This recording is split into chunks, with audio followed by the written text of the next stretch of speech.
সমস্যা কিছুই না, তার সাথে আমার খুব ভালো সম্পর্ক। তার সাথে আমি নামটা বলি অরুণা বিশ্বাস দিদি।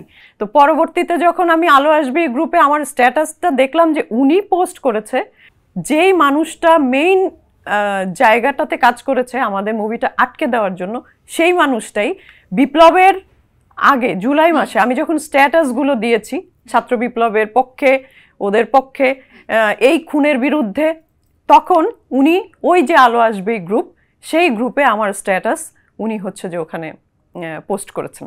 তো তখন বুঝলাম যে উনি ভেতর থেকেই আসলে একটু পরশ্রী কাতর, এবং আমাকে হয়তো বা কোনো কারণে একটু মানে আছে হয়তো ওনার পছন্দের না। সমস্যাটা কি ছিল?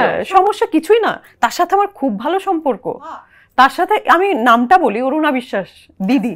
হ্যাঁ, খুবই শ্রদ্ধার মানুষ ছিলেন, খুবই কাছের মানুষ ছিলেন। আমি তো উপস্থাপক ছিলাম আর কি, ছিলাম তো হয় না, এটা সারা জীবনই, যে উপস্থাপক সে সারা জীবনই উপস্থাপক।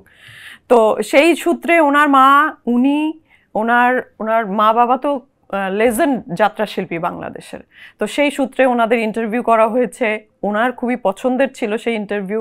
ওনার মায়ের সঙ্গে আমার ছবি বাধাই করে ওনার ড্রয়িং রুমে টানানো আছে। সেই সম্পর্কের পরিণতি এরকম কেন? সেই সম্পর্কের পরিণতি এখন কি বলে যে থাকে না যে ভেতর বাহির উপরে মুখোশ, হ্যাঁ, মুখ তো দেখা যায় না, আমি তো তার মুখ দেখিনি, মুখোশই দেখেছি, এটা তো বুঝিনি।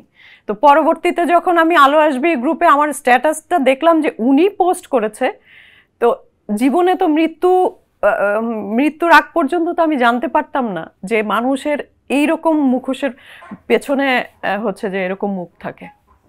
আমরা আসলে অনেকেই এই মুখোশটা চিনতে পারি না। আমরা ভাবি যে এই মানুষটা আমার খুব ক্লোজ, এই মানুষটা আমার খুব আছে, আমরা সব বলে দেই, কিন্তু বাসটা খাই সবসময় এই মুখোশধারী কাছের মানুষের কাছ থেকে। সেটাও আমাদের দোষ না। মানুষকে বিশ্বাস না করলে তো বাঁচা যায় না।